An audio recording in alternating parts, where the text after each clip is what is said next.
The sterile, unforgiving hum of the courtroom air conditioner did little to cool the tension. All eyes were on Nathan Miller, a man who radiated success from his tailored suit to his confident smirk. But it wasn't his arrogance that caused the gallery to whisper. It was the woman beside him, Brooke Henderson, his mistress, seated where his wife should have been. They were a portrait of defiant glamour, a slap in the face to the very institution of marriage they were there to dissolve. They thought it was their victory lap. What they didn't know was that hundreds of miles away, Nathan's heavily pregnant wife, Jessica, was about to testify. And the video she'd prepared wasn't just evidence, it was a detonation pin. The morning of September 15th, 2025, dawned with a deceptively clear sky over the city. Inside the austere halls of the Family Court Division B, the atmosphere was anything but. The case was Miller versus Miller, a divorce that had already been fodder for local gossip columns, fueled by the wealth and social standing of the couple involved. Nathan Miller was a rising star in private equity, a man who built a career on calculated risks and ruthless decisions. Jessica Miller was until recently a celebrated architect known for her warm, human-centric designs, a stark contrast to her husband's cold corporate world. At precisely 9:00 a.m., the heavy oak doors of the courtroom swung open. Nathan Miller entered, not with the somber demeanor of a man ending his marriage, but with the swagger of a victor. His charcoal Tom Ford suit was impeccable, his jawline firm, a picture of unassailable confidence. But the collective gasp that rippled through the pews wasn't for him. It was for the woman on his arm. Brooke Henderson was stunning in a way that felt almost weaponized. A sleek crimson dress clung to her figure. Her blonde hair was a cascade of perfect waves, and a diamond necklace, one Jessica recognized from a Christmas wish list she'd once given Nathan, rested against her collarbone. She didn't look like a homewrecker. She looked like she was claiming her prize. She settled into the seat next to Nathan at the respondents' table, crossing her long legs and offering a small, tight smile to their lawyer, Olivia Finch. Olivia Finch was a shark in a Chanel suit. Her reputation for dismantling opponents was legendary. She gave Brooke a curt, professional nod, her expression unreadable. Across the aisle at the petitioner's table sat a lone figure, Mr. David Chen, Jessica's lawyer. He was an older man, his suit less expensive, his hair graying at the temples. He looked unassuming, almost academic, a sparrow facing two peacocks and a hawk. Next to him, the chair reserved for his client, Jessica Miller, remained starkly, painfully empty. Olivia Finch rose, her voice crisp and authoritative. "Your Honor," she began, addressing Judge Albright, a woman whose stern expression suggested she had seen everything and was impressed by nothing. "My client, Mr. Miller, is here today to seek a fair and swift dissolution of his marriage. We will demonstrate that the union has been irretrievably broken for some time, and that my client's relationship with Ms. Henderson began long after the marriage had, for all intents and purposes, ceased to exist." She gestured vaguely toward the empty chair. "It is regrettable that Mrs. Miller has chosen not to appear in person. We contend that this is part of a pattern of behavior, emotional erratic, and designed to prolong these proceedings and punish Mr. Miller for moving on with his life." Nathan stared straight ahead, his face a mask of weary resignation, a performance he had clearly rehearsed. Brooke subtly placed her hand on his forearm, a gesture of supportive ownership. Mr. Chen remained seated for a moment, letting the accusation hang in the air. Then he slowly got to his feet. "Your Honor," he said, his voice calm and steady, a stark contrast to Finch's clipped tones. "My client, Mrs. Jessica Miller, is 37 weeks pregnant with Mr. Miller's child. Her absence is not a choice, but a medical necessity. She has been placed on mandatory bed rest by her doctor due to a high-risk diagnosis of placenta previa, a condition exacerbated by extreme stress. He let that sink in. The whispers in the gallery grew louder. Nathan's jaw tightened imperceptibly. Her absence is a testament not to her emotional state. Chen continued, his eyes locking with Finch's, but to the physical toll this ordeal has taken on her and her unborn child. However, she is very much prepared to testify. With the court's permission, we have arranged for her to provide her testimony via a live video link, as well as to present a pre-recorded video deposition as evidence. Finch was on her feet in an instant. Objection, a video deposition. We have no way of verifying the context, no opportunity for a proper cross-examination of a recorded statement. This is a theatrical ploy. Judge Albright held up a hand, silencing her. She looked at David Chen. A pre-recorded deposition, Mr. Chen. That is unusual. What is its nature? Chen's expression was somber. It is a recording made by my client in her own home, Your Honor. It contains evidence she believes is critical to establishing the true nature of the marital breakdown and the dissipation of marital assets. It is, in her words, the only way to show the truth without being interrupted or manipulated. Nathan Miller shifted in his seat. For the first time, a flicker of something other than arrogance crossed his face. It was annoyance, perhaps, but underneath it, a sliver of apprehension. He leaned over and whispered something to Finch, who shook her head dismissively. Judge Albright considered it for a long moment, her gaze sweeping over Nathan and Brooke, then to the empty chair, and finally to Mr. Chen. The live testimony is granted, given the medical documentation you've provided, she declared. As for the pre-recorded evidence, I will reserve my judgment. I'll allow you to present it, Mr. Chen. But be warned. She added, her eyes narrowing. It had better be relevant and admissible. This court is not a theatre. Mr. Chen gave a slight bow of his head. Thank you, Your Honor. The truth is rarely theatrical. It's simply the truth. He sat down, shuffling his papers. Nathan Miller relaxed back into his chair, sharing a confident smirk with Brooke. A video?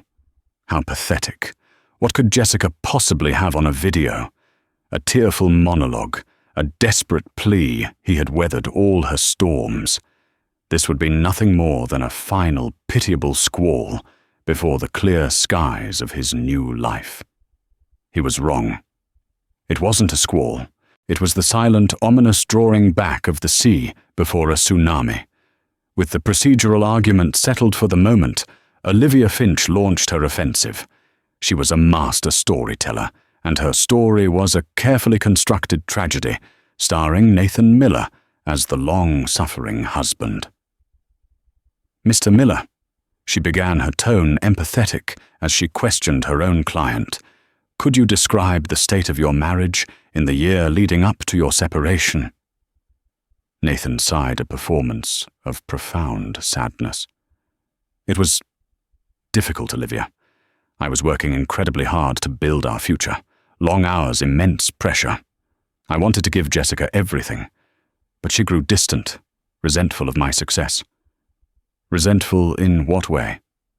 She accused me of not being present. She became moody, unpredictable. There were fits of jealousy, baseless accusations. I would come home exhausted and walk into a storm of accusations.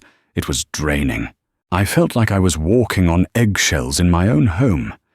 He glanced at the judge, his eyes pleading for understanding. I suggested therapy. I begged her to talk to someone. She refused. She said I was the problem. It felt like nothing I did was ever enough. From the petitioner's table, Mr. Chen made notes but did not object. He let Finch build her stage, knowing that the higher the platform, the harder the fall. Finch then turned her attention to the pregnancy. Mr. Miller, you've heard the claim that the stress of these proceedings has impacted Mrs. Miller's health. Were you aware of this high-risk diagnosis? Of course, Nathan said, his voice thick with feigned concern. I was devastated when I heard. I've offered to cover all her medical expenses, to provide anything she needs. My primary concern is for the health of my child. He conveniently omitted that the offer was made through his lawyer in a letter dripping with legal jargon, and only after Jessica had been hospitalized for a bleeding episode. But the stress, Finch pressed, where do you believe it stems from? Nathan shook his head, looking down at his hands. I believe Jessica is unable to accept that our marriage is over. This pregnancy. I was happy, of course, but she saw it as a way to trap me to hold on. When I finally told her I couldn't live a lie anymore, and that I was leaving, her behavior became even more volatile. The stress, I'm afraid, is largely self-inflicted. The narrative was clear and vicious. Jessica was unstable, manipulative, and using her own high-risk pregnancy as a weapon. Brooke Henderson watched the performance with quiet admiration. This was the man she knew, powerful in control, capable of shaping reality to his will. She had been with Nathan for 18 months. He had told her the same stories of a cold, demanding wife who didn't appreciate him, of a loveless marriage that was merely a business arrangement. He had promised her that once the divorce was final, everything would be hers. His name, his future, his fortune. Seeing him dismantle Jessica's character so clinically in a court of law was just another confirmation of his strength.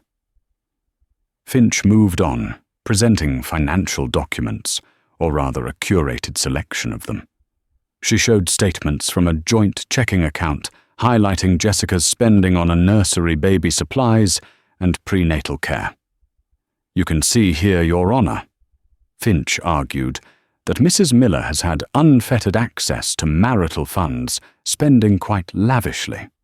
The accusation in her petition that Mr. Miller has been restricting her access to money is patently false. The documents were on the surface convincing. They showed a healthy balance and regular significant expenditures by Jessica. What they didn't show were the other accounts, the investment portfolios, the offshore holdings, the brokerage accounts that Nathan had been systematically draining for the better part of a year. Mr. Miller, Finch said, nearing her conclusion, you are here today with Ms. Brooke Henderson. Can you tell the court when your romantic relationship with her began? Nathan looked at Brooke, his expression softening. My friendship with Brooke began at a time when I was at my lowest. My marriage was a hollow shell. She was a lifeline. She listened. She understood. My romantic relationship with her did not begin until after I had formally separated from Jessica and moved out of the marital home. It was a blatant lie. They had been sleeping together for over a year. But it was his word against Jessica's, and in this room he was the calm, reasonable one, while she was the unseen, supposedly hysterical, pregnant woman. Thank you, Mr. Miller. No further questions, Finch concluded, sitting down with an air of satisfaction. The foundation was laid. They had painted a picture of a reasonable man escaping a toxic marriage, and a gold-digging mistress had been transformed into an emotional savior. They had presented their carefully edited financial reality. They were in complete control. Judge Albright turned to David Chen. Your witness, Mr. Chen. Mr. Chen stood. He looked at Nathan, his gaze steady. Mr. Miller, just a few questions. You testified that you wanted to give your wife everything. Is that correct? Yes, that's all I ever wanted. And you claim your relationship with Ms. Henderson only became romantic after you left the marital home on May 12th of this year. That is correct, Nathan said firmly. And you maintain that your wife has had full, transparent access to your shared finances throughout this process. Absolutely. Thank you, Mr. Miller, Chen said, without a hint of confrontation. No further questions for now. Finch looked puzzled. That was it. No grilling, no attempt to trip him up. She exchanged a look with Nathan, who shrugged a smirk playing on his lips. This was easier than he thought. Chen was clearly out of his depth. In that case, Judge Albright said, we will move on to the petitioner's testimony. Mr. Chen, are you ready to proceed with the video link? Yes, Your Honor. Chen replied, gesturing to a technician in the corner who had been setting up a large monitor facing the witness stand. We are ready for Mrs. Miller. The air in the courtroom shifted. The abstract narrative was about to be confronted by a real person. Nathan leaned back, crossing his arms. Brooke adjusted her dress, her confidence unwavering. They were ready to see the crazy, tearful wife. They were ready for the performance. But they had fundamentally misunderstood Jessica Miller. She wasn't an actress. She was an architect. And she had built her case with meticulous, devastating precision. The courtroom held a collective breath as the large monitor flickered to life. The image that appeared was not the wild-eyed, hysterical woman Olivia Finch had painted. It was Jessica Miller propped up on a mound of pillows in a simple, softly lit bedroom. Her face was pale and slightly swollen, the fatigue of a difficult pregnancy etched around her eyes. But those eyes were clear and direct. Her brown hair was tied back simply. She wore no makeup. Her presence, even through a screen, was one of quiet dignity and exhaustion, not theatrical rage. She was in her sanctuary, the room that was supposed to be a nursery, with half-painted murals of clouds and stars on the wall behind her. The contrast between this gentle, expectant space and the cold hostility of the courtroom was jarring. Mrs. Miller, can you hear me? Judge Albright's voice was firm but not unkind. Yes, Your Honor, I can. Jessica's voice was soft but steady, with no hint of a tremor. Please state your full name for the record. Jessica Ann Miller. Mr. Chen rose. Jessica, thank you for doing this. I know it isn't easy. Could you please describe for the court, in your own words, the events that led to your husband leaving the marital home? Jessica took a slow breath. Nathan and I had been having trouble for about a year. He was working late, traveling constantly. When he was home, he was distant, critical. He started changing things. He'd tell me I said things I never said, that I'd forgotten entire conversations. He'd move my keys, my wallet, and then watch me panic, telling me my memory was getting bad, that I was too emotional. This was the classic language of gaslighting, and Finch shifted uncomfortably. It was a common enough accusation, but coming from this calm, composed woman, it landed differently. He told me I was imagining his indifference. Jessica continued, her gaze fixed on the camera lens, as if she were looking directly at the judge. That I was being paranoid when I questioned his late nights. He made me feel like I was losing my mind. And Ms. Henderson, Chen prompted gently. I knew about Brooke 6 months before he left. I found receipts, a hotel confirmation in his travel bag for a business trip where his company had no conference, a charge for a diamond necklace from a jeweler I'd pointed out to him, for myself, purchased on a Tuesday afternoon when he was supposedly in a board meeting. At the respondent's table, Brooke's hand, resting on Nathan's arm, twitched. She instinctively touched the necklace at her throat. Nathan leaned forward, his whisper to Finch, a furious hiss. She's lying. It's circumstantial. Finch put a calming hand on his arm, but her own confidence was beginning to fray at the edges. When I confronted him, Jessica said, her voice dropping slightly, he didn't confess. He exploded. He said I was delusional, a psycho who went through his things. He turned it around so completely that by the end of the argument I was the one apologizing. He had that power. The courtroom was silent, captivated. This wasn't a rant. It was a clear, concise, and chilling account of psychological manipulation. "Let's move on to the finances, Jessica," Mr. Chen said. "Ms. Finch has presented statements suggesting you had ample funds. Is this accurate?" "It's partially accurate," Jessica replied. "I had access to our joint checking account. What I didn't know until I hired a forensic accountant 2 months ago was that it was the only account left. Over the past 18 months, Nathan systematically liquidated over $3 million in shared stocks, bonds, and mutual funds from our other investment accounts he told me were underperforming, and that he was restructuring. He moved the money into a series of shell corporations registered in the Cayman Islands." A loud murmur erupted in the gallery. Olivia Finch shot to her feet. "Objection. Your Honor, this is an unsubstantiated and slanderous accusation. Where is the proof?" "We have it, Your Honor," Chen said calmly, holding up a thick binder.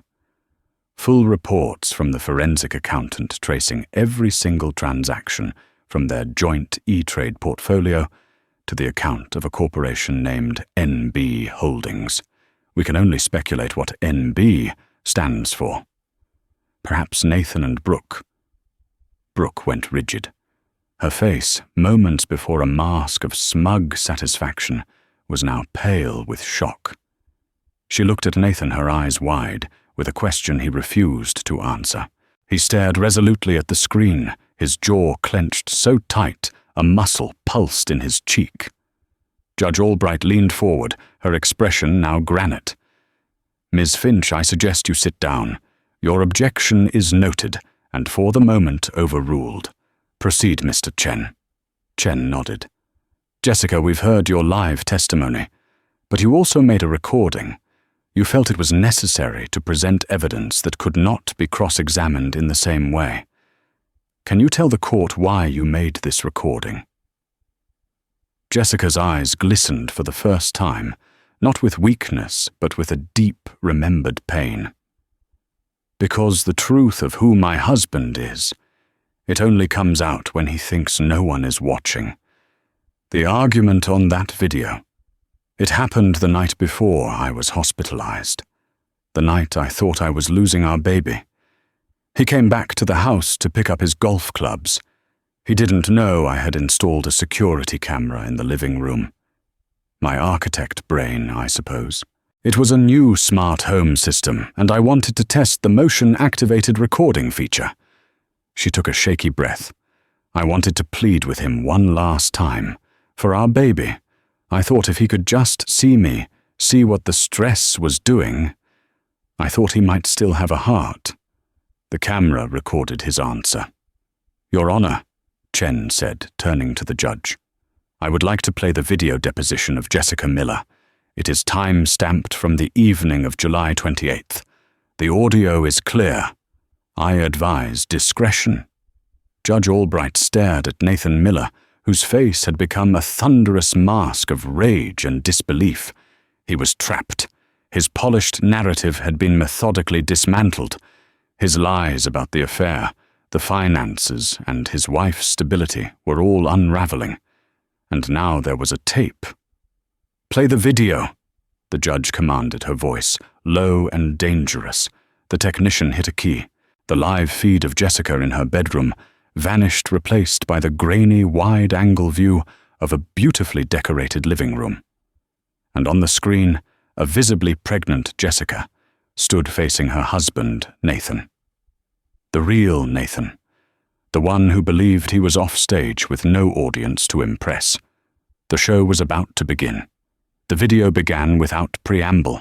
The timestamp in the corner read 52 p.m., July 28th.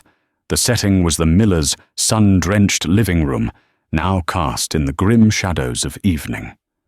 Jessica on screen was wearing a simple maternity dress, her hand resting protectively on her stomach.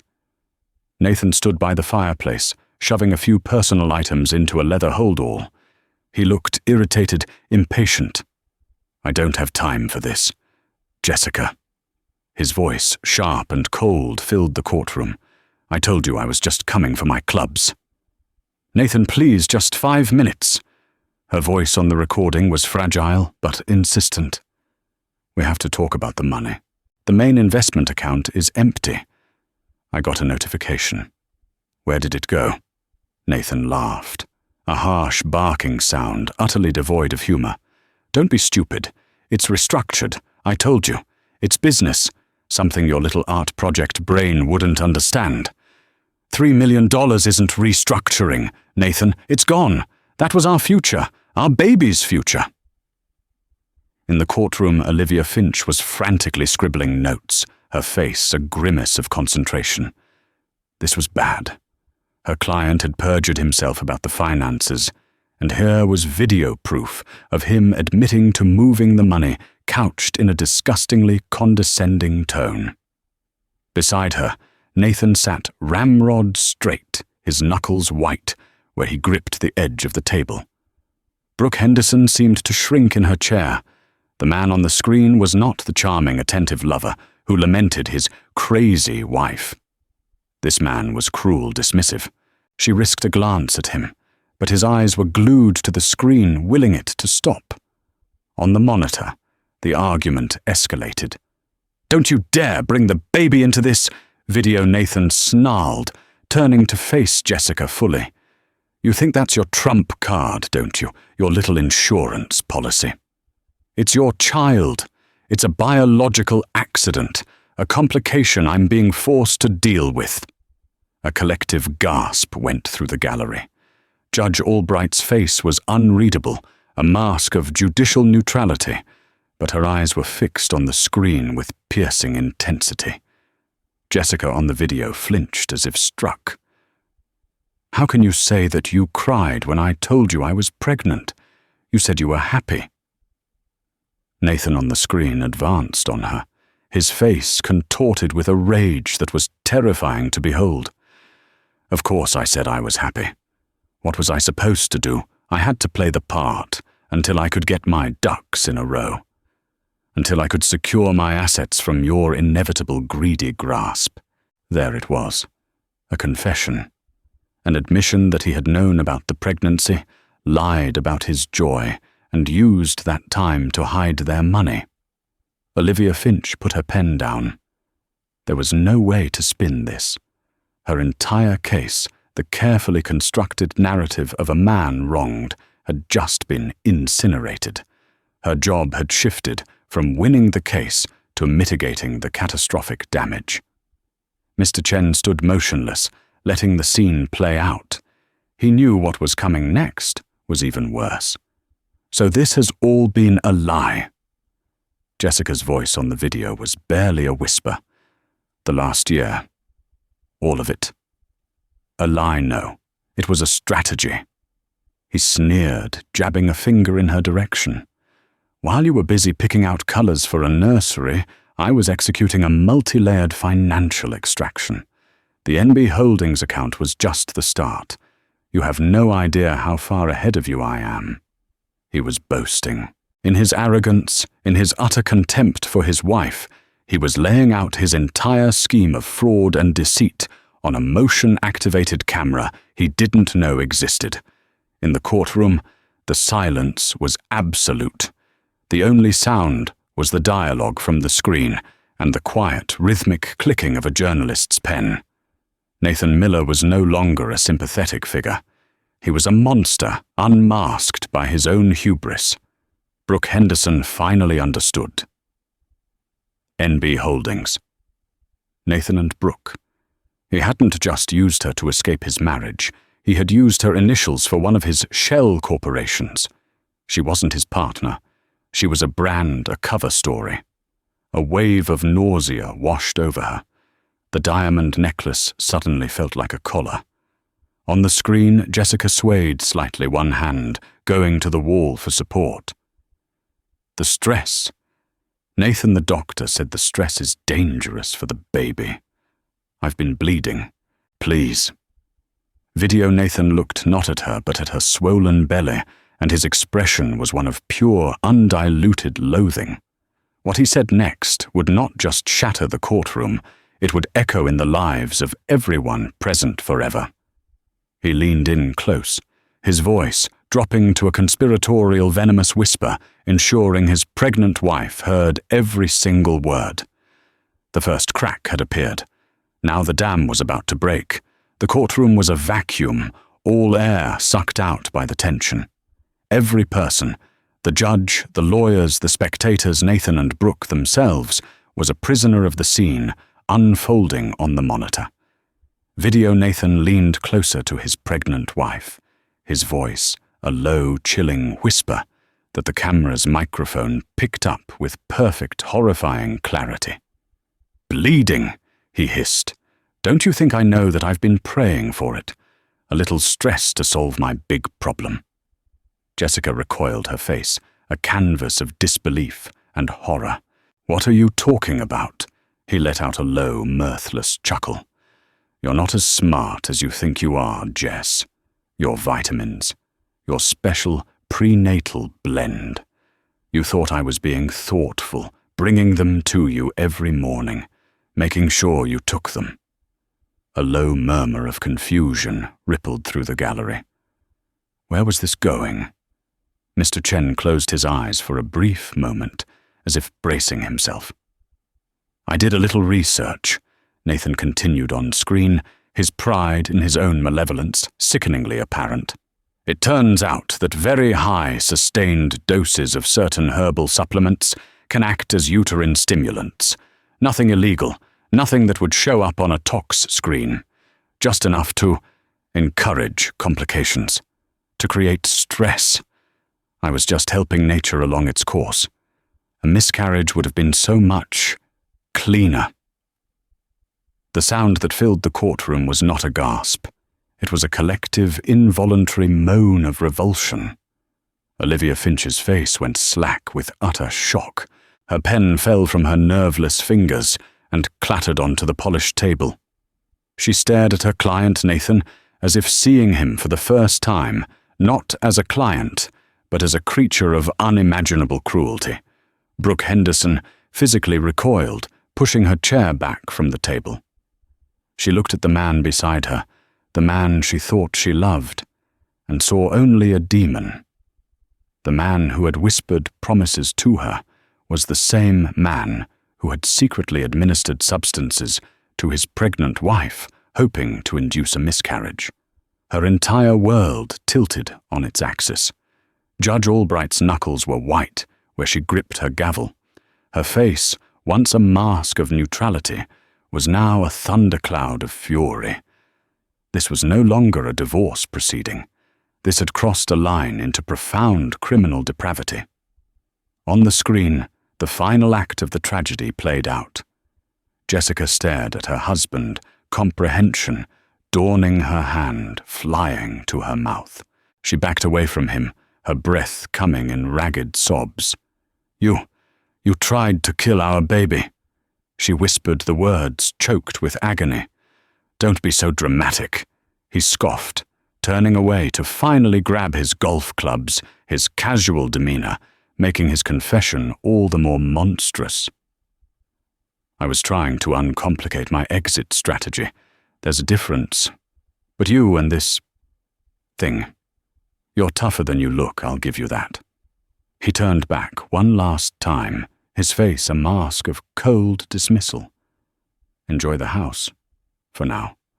My lawyer will make sure you don't get a cent more than you're legally owed, which after I'm done will be next to nothing. Goodbye, Jessica." He walked out of the frame. The camera stayed on Jessica as she slid down the wall, her body racked with sobs. She cradled her stomach, her whispered words of, "I'm sorry, I'm so sorry, I'll protect you," barely audible. A few seconds later, the video cut to black. Silence. A deep, profound, and damning silence filled the courtroom. It stretched for 5 seconds, then 10. It was as if the world had stopped turning. Every person was locked in a state of shared shock. Then the spell broke. A woman in the back of the gallery began to weep openly. The journalist who had been taking notes simply stared at his pad, his pen still. Olivia Finch slowly turned her head and looked at Nathan. Her expression was one of cold, professional fury and personal disgust. All the fight was gone from her, replaced by a grim realization of what she had been defending. And Nathan Miller, his mask of arrogance, was finally irrevocably shattered.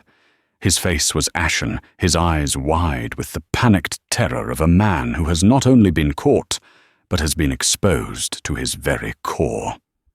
He looked at Finch, then at the judge, then at the horrified faces in the gallery. There was no escape. His own voice, his own words had built his cage. Then his eyes fell on Brooke. She was staring at him, her beautiful face, a ruin of tears and revulsion.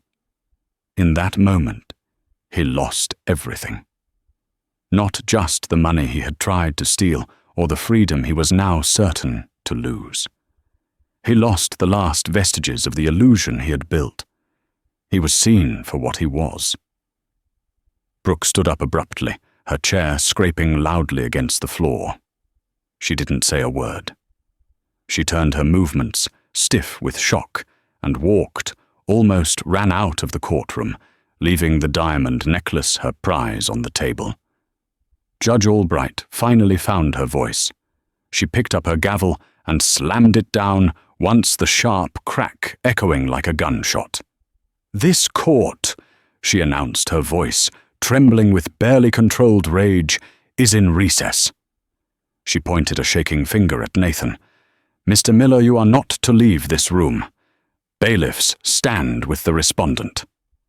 Two uniformed officers moved to stand behind a frozen, defeated Nathan Miller. Then the judge looked at David Chen. "Mr. Chen," she said, her voice now dangerously quiet. "You will provide a copy of that video to the district attorney's office. Immediately. We are no longer discussing marital assets here." The detonation was complete. The fallout was just beginning.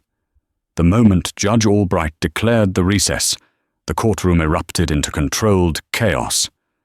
The double doors burst open as the journalist, the one who had been documenting every moment, scrambled out his phone already pressed to his ear. The story of Miller versus Miller had just escalated from a juicy high society divorce into a shocking criminal case. Olivia Finch stood stiffly, packed her briefcase with precise, angry movements, and turned to her client. "Do not speak to anyone," she commanded, her voice stripped of all its earlier warmth and confidence. It was the cold, hard command of a lawyer to a man she no longer saw as a person, but as a liability. "I will be conferring with the judge and the DA's office. Your exposure here is astronomical." She didn't need to say more. Attempted feticide, aggravated assault, perjury, massive financial fraud. The list was growing with every passing second. Nathan Miller remained seated, seemingly paralyzed. The bailiff stood behind him, a silent, imposing presence that had transformed his expensive suit into a prisoner's uniform. His world had been dismantled in the span of a 10-minute video. The smug confidence was gone, replaced by the pallor of raw fear.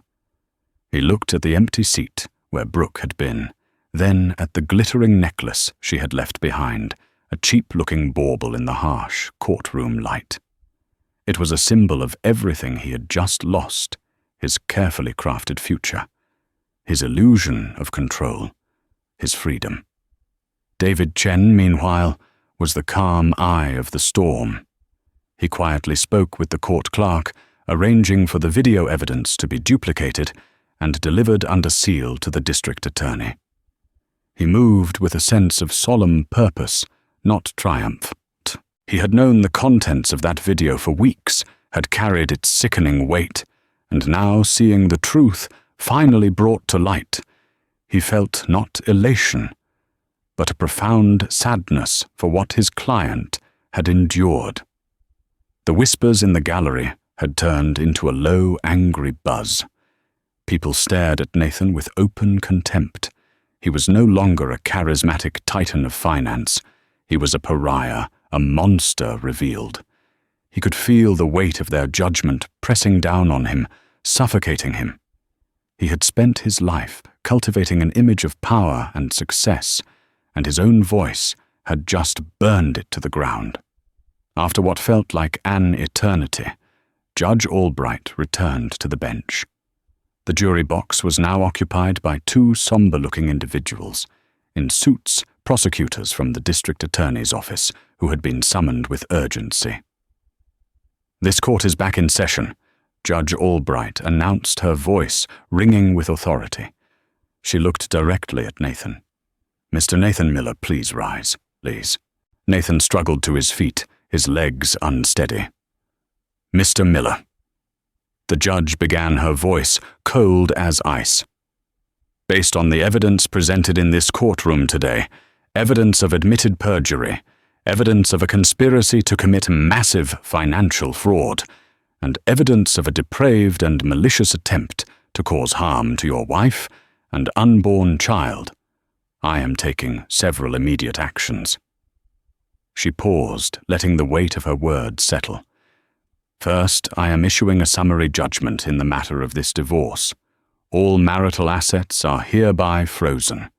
A full and independent accounting will be conducted with the presumption that all funds moved by Mr. Miller in the last 24 months were done so fraudulently.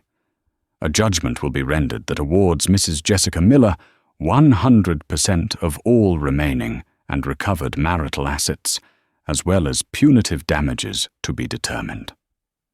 Olivia Finch didn't even bother to object. It would have been pointless. "Second," the judge continued, her gaze hardening, "this court finds you in contempt for willful and blatant perjury. The bailiffs will remand you into custody at the conclusion of these proceedings." Nathan swayed, grabbing the table for support. "And third," she said, nodding toward the prosecutors, "this family court matter is now officially a criminal matter. The district attorney's office will be opening a full investigation, starting immediately. Mr. Miller, you have the right to remain silent. I strongly suggest you use it." The judge slammed her gavel down. "Court is adjourned." As the bailiffs stepped forward and placed their hands on Nathan's arms, the reality of his situation finally crashed down on him. "No!" he stammered, his voice cracking. "Wait. It was just an argument. I was angry. I didn't mean it." But his pathetic protests were lost in the noise of the courtroom. The facade was gone. The power was gone. All that was left was a desperate, broken man being led away, his pleas for mercy falling on deaf ears. He had sown the wind, and now in the stark, unforgiving light of justice, he was reaping the whirlwind. David Chen watched him go, then packed his own much thinner briefcase. He walked over to the respondent's table and picked up the diamond necklace Brooke had abandoned. He held it for a moment, a cold, heavy piece of a broken past, before dropping it into an evidence bag. He had one more call to make. He stepped out into the hallway, away from the prying eyes, and dialed his client. "Jessica," he said, his voice soft. "It's over. He's in custody. We won." On the other end of the line, for the first time that day, the sound of Jessica Miller weeping could be heard. But these were not tears of pain or fear. They were the tears of a storm that had finally broken, of a weight finally lifted. They were the tears of survival. The weeks that followed the courtroom detonation were a blur of legal proceedings and screaming headlines. The Miller Malays mogul's vicious plot revealed Red One. Courtroom confession, CEO's secret war on pregnant wife, screamed another. Nathan Miller's spectacular fall from grace was complete. Denied bail due to being a flight risk and the horrific nature of his confessed actions, he sat in a county jail cell, swapping his Tom Ford suits, for a standard-issue orange jumpsuit. His company fired him citing a morals clause in his contract. His friends and business associates, once eager to be in his orbit, vanished, their phones suddenly unreachable. Olivia Finch, in a move to save her own reputation, formally withdrew as his counsel, leaving him to be represented by a court-appointed public defender. The empire Nathan had built on arrogance and deceit crumbled into dust. Brooke Henderson disappeared. She sold her condo, deleted her social media profiles, and left town without a word. Friends told reporters she was devastated that she had been completely manipulated by Nathan. Others whispered that she was simply cutting her losses, a pragmatist escaping a sinking ship. Whatever the truth, she became a ghost, a footnote in the story of Nathan's downfall. The diamond necklace was logged as evidence in the divorce case, a tainted artifact of a toxic affair. For Jessica, the aftermath was quieter, but no less profound. Shielded from the media circus by David Chen, she remained on bed rest, focusing on the one thing that mattered: the health of her baby. The world outside her bedroom door was in turmoil, but inside there was a growing sense of peace. The source of her terror was gone caged. The constant anxiety that had plagued her for months began to recede, replaced by a quiet, fierce determination. The forensic accountants, now with the full power of the court behind them, worked diligently.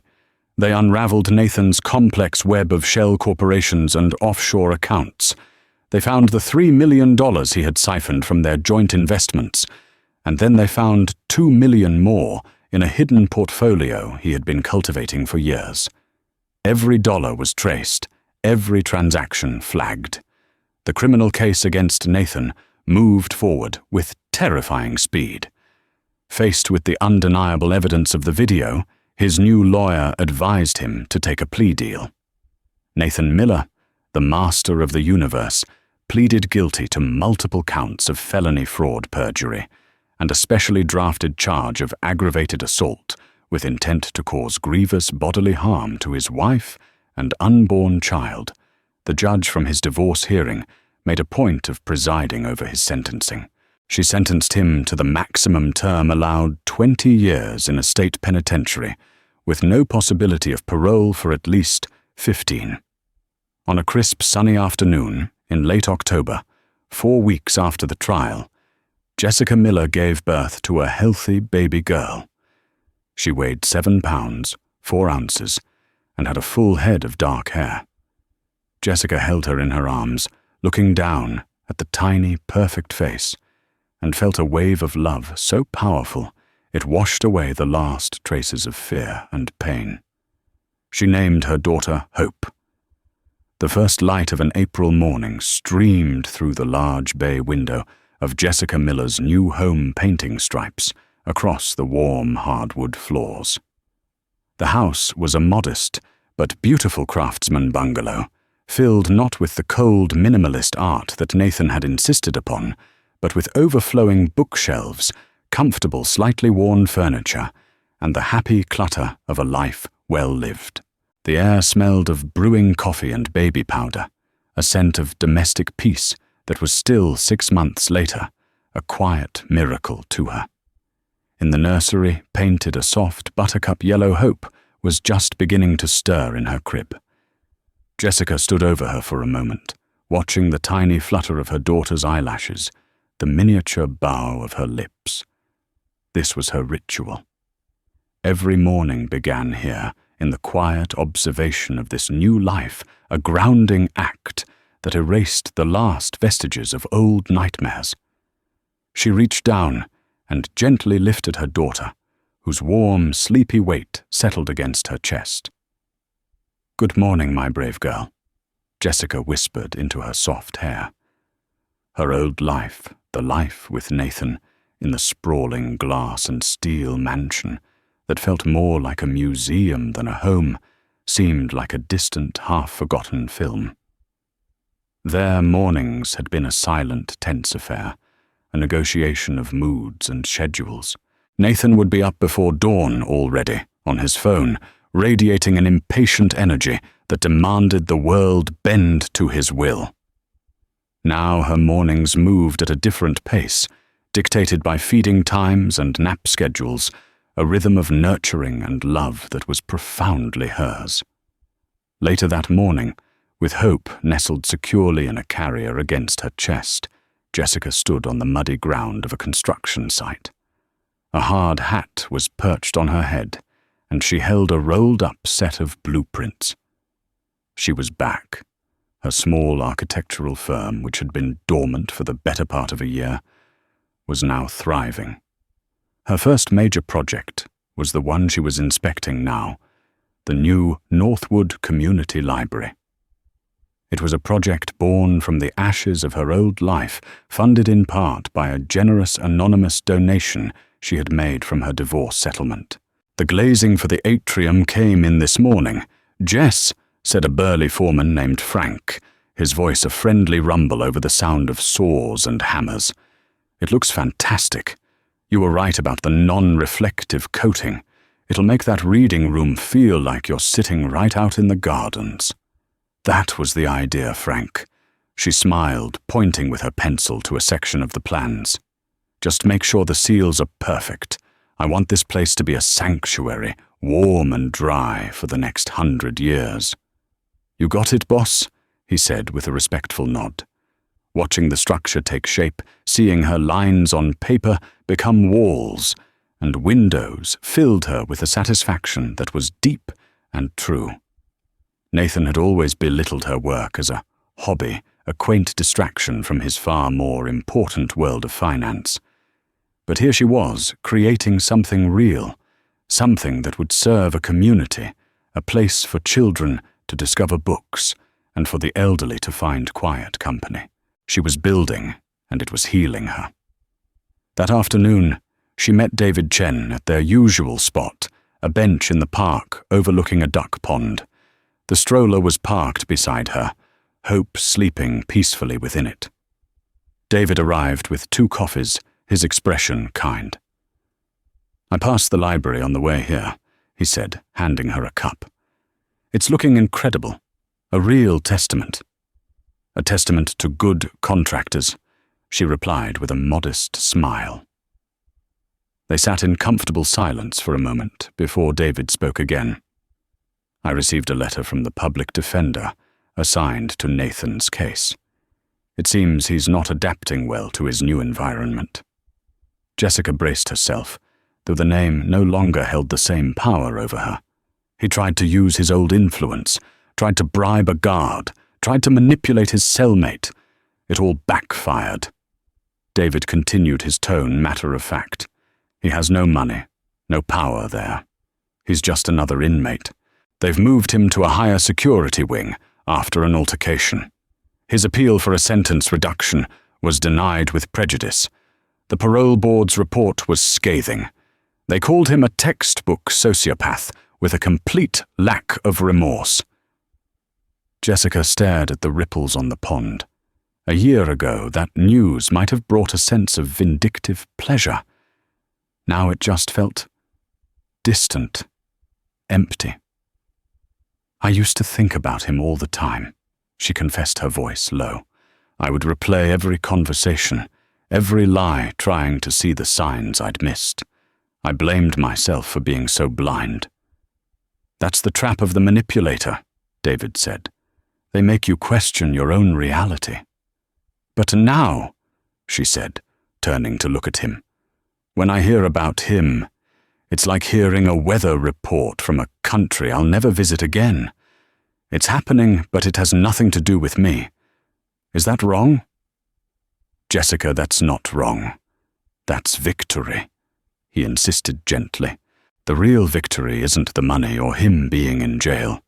It's that he no longer occupies your heart or your mind. You took your life back. The space he used to take up is now filled with all this." He gestured around them, the park, the sunshine, the sleeping baby. "You didn't just survive, you rebuilt." Tears pricked her eyes, but they were not tears of sorrow. Thank you, David. For everything.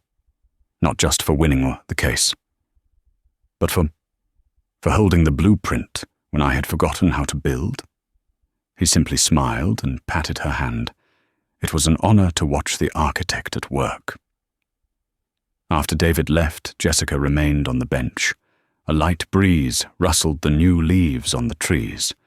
Other families were in the park, a father teaching his son to ride a bike, a mother pushing her 2 daughters on the swings. She looked down at Hope's tiny, perfect face, her hand instinctively coming to rest on her daughter's chest, feeling its steady, rhythmic rise and fall. She had named her Hope on purpose, not as a naive wish, but as a declaration, a statement of intent. Hope was the belief that a new foundation could be laid even on scorched earth. It was the quiet, stubborn conviction that goodness and love were stronger than deceit and cruelty. Nathan had tried to end this small life before it had even begun seeing her only as a complication. But he was wrong. She wasn't a complication. She was the purpose. She was the catalyst for Jessica's own survival, the reason she had found the strength to set up that camera, to face him down to fight for their future. Her old life was a grand, beautiful house, with rotten foundations destined to collapse. This new life was smaller, quieter, but it was built on solid ground. It was built on truth, on resilience, and on the fierce, unyielding love for the little girl sleeping before her. This was her great project now. Not a building of wood and glass, but a life of warmth and strength, and it was a structure that no storm could ever bring down. Jessica Miller's story is a chilling reminder that sometimes the greatest monsters aren't strangers in the shadows, but the people sleeping beside us.